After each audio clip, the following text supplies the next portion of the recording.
कमर जमील का अदबी कॉलम दरवाजे, उन्वान है बुलबुल और डायलॉग, आवाज़ पेशकश जफर जमील।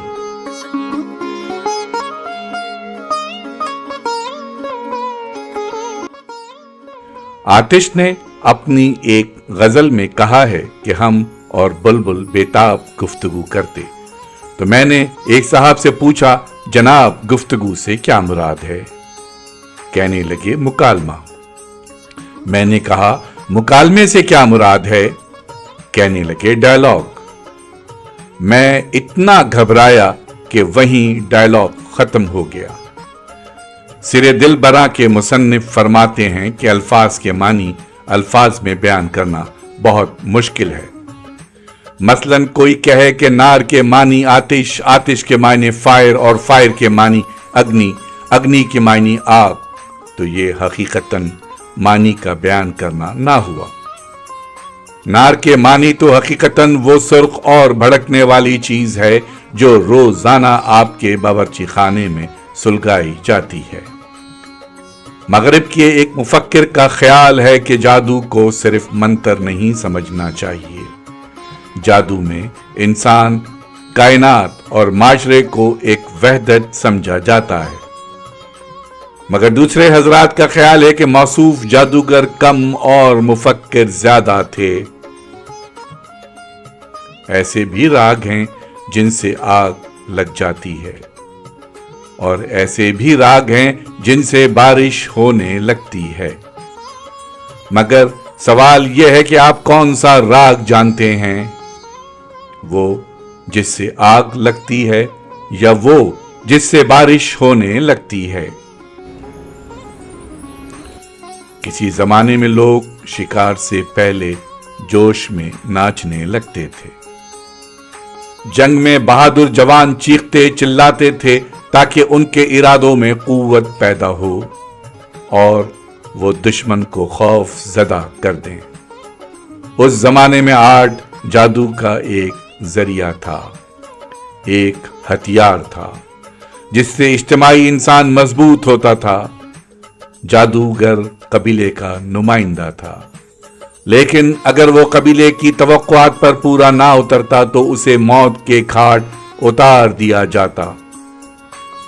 माहिरीन ये कहते हैं कि जादूगरों का ये किरदार बाद में पुरोहित अदा करने लगे।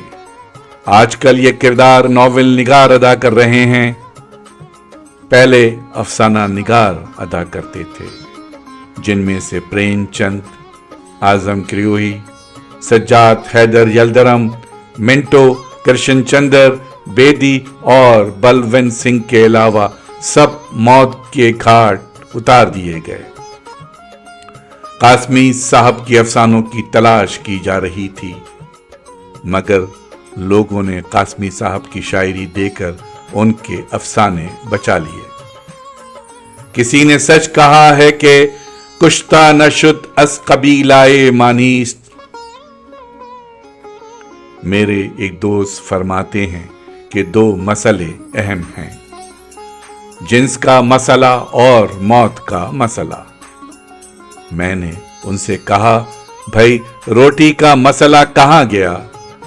कहने लगे कि रोटी के मसले का इन्हिसार तसव्वुर इंसान पर है। मैंने कहा, इसका मतलब क्या है?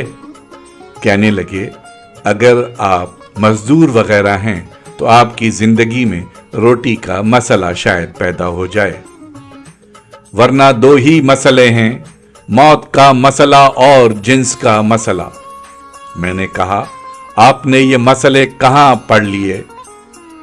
कहने लगे, फ्राइड और हाइडेगर के यहां।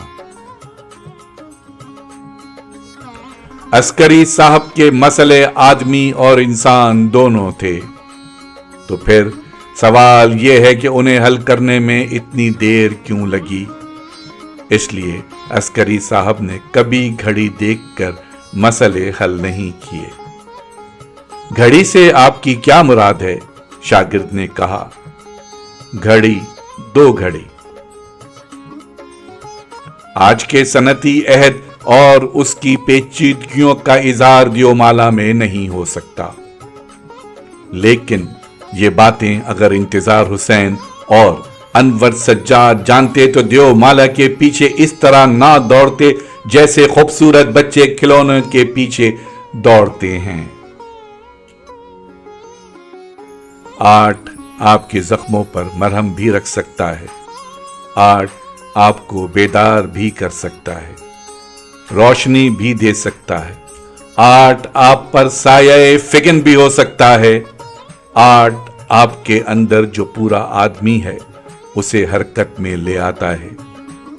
لوگوں کے جو جذبات اور احساسات ہوتے ہیں، آرٹ ان کی آواز ہوتا ہے۔ آرٹ ایک جدلیاتی تضاد کا اظہار بھی کرتا ہے۔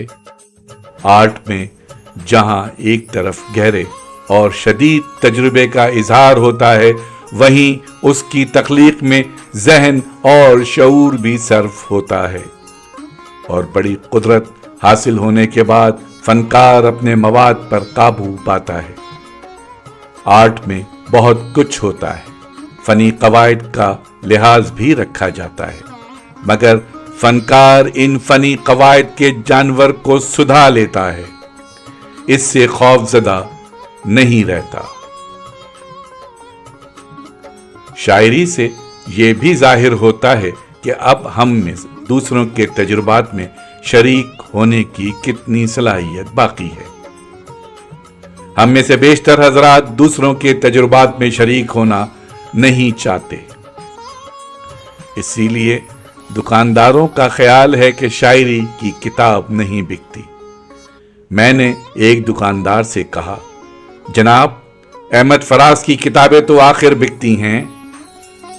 کہنے لگا، آپ انہیں شاعری کی کتاب سمجھتے ہیں؟ میں نے ایک ماہر عمرانیات سے پوچھا کہ جناب ان ادبی تقریبات کا کیا فائدہ ہے؟